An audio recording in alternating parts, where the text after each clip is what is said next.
अस्सलाम वालेकुम नाज़रीन। आज हम एक और बहुत ही कॉमनली आस्क्ड सवाल जो कि मेरे पास जितनी हामिला खातून आती हैं वो पूछती हैं कि जी डॉक्टर साहब मैं प्रेगनेंसी में डाइट कौन सी इस्तेमाल करूं, या मैं ग़िज़ा कौन सी इस्तेमाल करूं, या मुझे कौन कौन सी चीज़ें खानी चाहिए और कौन कौन सी चीज़ें नहीं खानी चाहिए। तो आज हम उस पर थोड़ी सी बात करते हैं। सबसे पहले तो मैं एक बात आपको बताती चलूँ कि प्रेगनेंसी में बैलेंस डाइट का लेना बहुत ही इम्पॉर्टेंट है। अब बैलेंस डाइट से क्या मुराद है? इससे मुराद है कि आपकी डाइट में वो तमाम अज्जा जो कि आपकी सेहत के लिए ज़रूरी हैं वो मौजूद हों। इसमें कैल्शियम वाली चीज़ें भी होनी चाहिए, इसमें प्रोटीन्स वाली चीज़ें भी होनी चाहिए, इसमें कार्बोहाइड्रेट्स वाली चीज़ें भी होनी चाहिए और फाइबर वाली चीज़ें भी होनी चाहिए। बस कि वो तमाम चीज़ें होनी चाहिए जो आपकी बॉडी के लिए एसेंशियल हैं। प्रेग्नेंट होने का ये मतलब नहीं है कि आप ये समझें कि जी आपको सिर्फ गोश्त और दूध और इससे रिलेटेड ही ग़िज़ा खानी है। नहीं, इसमें बहुत सी चीज़ें हैं जो आपको इस्तेमाल करनी चाहिए। तो आइए चलते हैं कि हमें आपको अपनी ग़िज़ा को किस तरीके से डिवाइड करना चाहिए कि वो बैलेंस्ड रहे और उसमें वो तमाम चीज़ें जो आपके जिस्म की और आपके हमल की ज़रूरत है वो आपको मिल रही हों। सबसे पहले तो हम आते हैं कि अर्ली प्रेगनेंसी। अब अर्ली प्रेगनेंसी में यानी कि पहले जो 12 हफ्ते होते हैं उसको हम फर्स्ट ट्राइमेस्टर ऑफ प्रेगनेंसी कहते हैं। उसमें बॉडी के अंदर बहुत सी हार्मोनल चेंजेस आ रही होती हैं और आपकी बॉडी बहुत ज़्यादा चेंजेस के थ्रू गुजर रही होती है। बच्चा बन रहा होता है, उसकी डेवलपमेंट हो रही होती है, लेकिन उसके साथ साथ जो हार्मोन्स आपकी बॉडी में आ रहे हैं उसकी वजह से आपको नौसिया हो रहा है, वॉमिटिंग हो रही है और आपको कोई चीज़ पसंद भी नहीं आती खाने के लिए। अगर आप कुछ खाती हैं तो आप वॉमिट कर देती हैं। तो अब हमें सबसे पहले देखना है कि हमें पहले 12 हफ्ते में क्या करना चाहिए।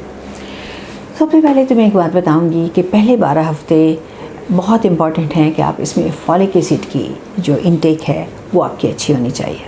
आपकी डॉक्टर आपको प्रिस्क्राइब करेंगी फॉलिक एसिड। आपकी जो डेली रिक्वायरमेंट है वो तकरीबन 600 माइक्रोग्राम्स है। यकीनन आपकी जो डॉक्टर हैं या जो भी आपका हेल्थ केयर प्रोवाइडर है या जो भी आपकी प्रेगनेंसी का या आपका ख्याल कर रहा है वो यकीनन आपको वो टैबलेट्स लिख कर देंगे। आप खुद भी ओवर द काउंटर ये दवाइयाँ ख़रीद सकती हैं, इनमें कोई मुश्किल की बात नहीं। तो आप मेक श्योर करें कि आप एक टैबलेट तो ज़रूर लें फॉलिक एसिड की और ये पूरे 12 हफ्ते जारी रखें। ये सिर्फ प्रेगनेंसी से पहले इस्तेमाल के लिए नहीं बल्कि पूरी 12 हफ्ते जो शुरू के हैं उनमें चाहिए होती है और बहुत सी कंडीशंस में तो हम इसको बाद में भी कंटिन्यू करते हैं।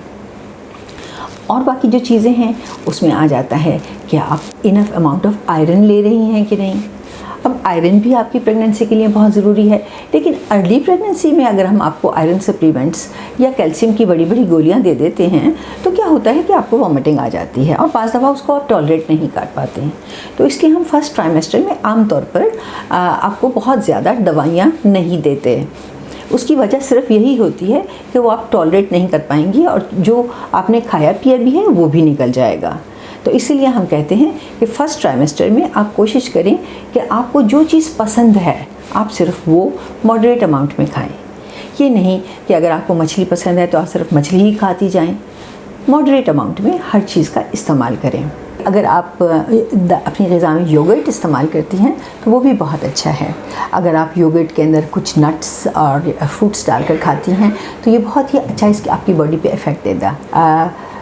प्रेगनेंसी में आयरन की रिक्वायरमेंट भी बढ़ जाती है, बट अनफॉर्चुनेटली प्रेगनेंसी में आयरन की एब्जॉर्प्शन भी थोड़ी कम होती है क्योंकि हार्मोनल इफ़ेक्ट्स होते हैं। तो उसके अलावा बाज़ दफ़ा कुछ लेडीज़ को या कुछ हामला औरतों को आयरन से उनको कब्ज़ हो जाता है, कुछ औरतों को आयरन से डायरिया लग जाता है, कुछ लोगों को आयरन सूट नहीं करता।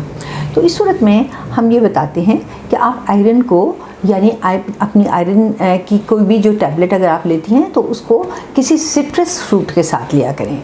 अगर कोई सिट्रस फ्रूट जैसे कि ऑरेंजेस या किन्नू वगैरह अवेलेबल नहीं हैं तो आप नींबू पानी में निचोड़कर उसके साथ भी उसको खा सकती हैं। कोशिश करें कि जिस भी ग़िज़ा के साथ आप अपनी आयरन की टैबलेट ले रही हैं तो उसके बाद आप चाय वगैरह का इस्तेमाल ना करें क्योंकि वो